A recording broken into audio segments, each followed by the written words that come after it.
Implantable human chips. Supporters hail the technology as a medical marvel, but critics warn that the potential risks are real. Well, they talked about, for example, electrical hazards. This thing is by no means inert. The way it works is it actually picks up and amplifies ambient electromagnetic energy from the reader devices.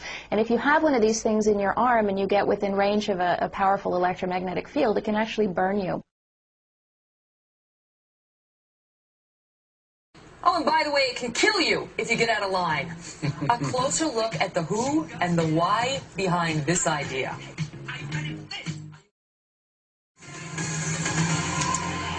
All right, this next story may sound like something out of, well, a Hollywood thriller. A Saudi inventor has created a killer microchip.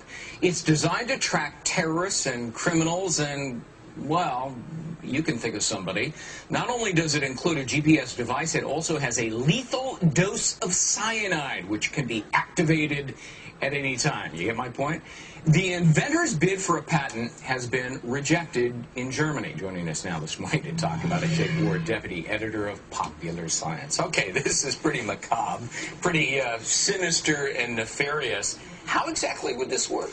Well, there's a category of technology that involves GPS tracking systems being shrunk down to the size where you could actually implant it surgically. And we've seen a number of applications for this. This is without question the most sinister version of it that I've certainly heard of.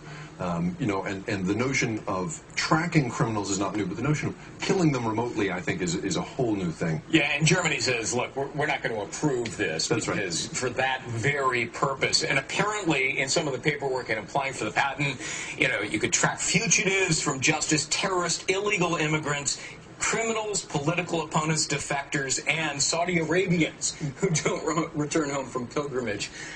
It's a little bit wild. I agree. I mean, the thing about you know, this kind of patent is Germany has very tight laws about making sure that you're not registering something that really is just a bad idea, a scary idea. And in this case, this guy obviously has some very strong feelings about what it would be used for, but it just seems a little outlandish. Yeah. Well, terrorist groups might be interested. I'm sure they'd be happy to grant their own form of a patent for that. Sure.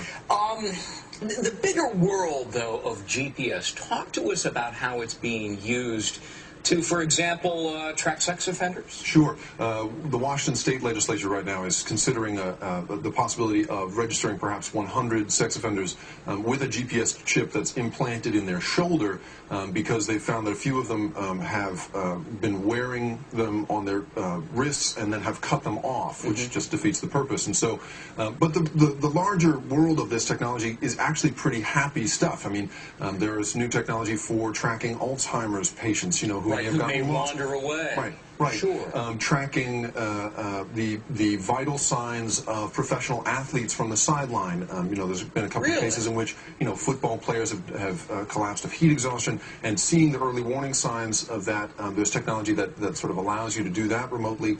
You know, even something as benign as keeping track of your dog, you know, a radio frequency tag implanted in your pet, the vet, you know, finds a stray, scans it, and finds its rightful owner in an instant. Yeah. Do you see an explosion of the use of GPS devices? And obviously a lot of people are concerned about an intrusion of privacy. Absolutely, sure. I mean, I think that there is a trade-off there, and obviously this you know, the inventor who filed for this patent has gone across the line in terms of privacy. Yeah. But the use of GPS in the future will allow you to, you know, you'll never lose your wallet again. You'll never lose your keys again. Right. It's that kind of stuff where you're gonna, you know, you'll be able to beep any object you own, you know, and find it in the house. And so, you know, there's the vicious expression, and then there's the really, really helpful expression that I think we'll see in the future. You know, I lose socks in the dryer. I don't know how that happens. Maybe that would help me in that regard. Thanks.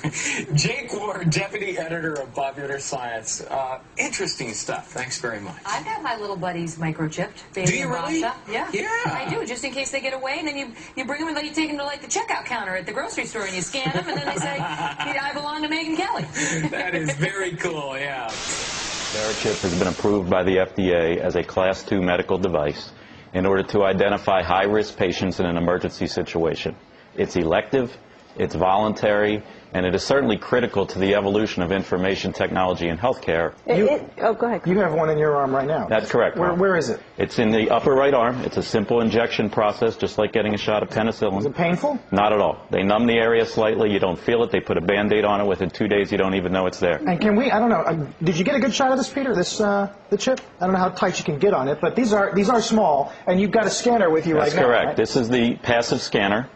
The critics would say, and I listened to it, and I'm trying to figure it out, but they use the "they" word a lot. Is there a vast RFID conspiracy out there that is they would say this is a slippery slope.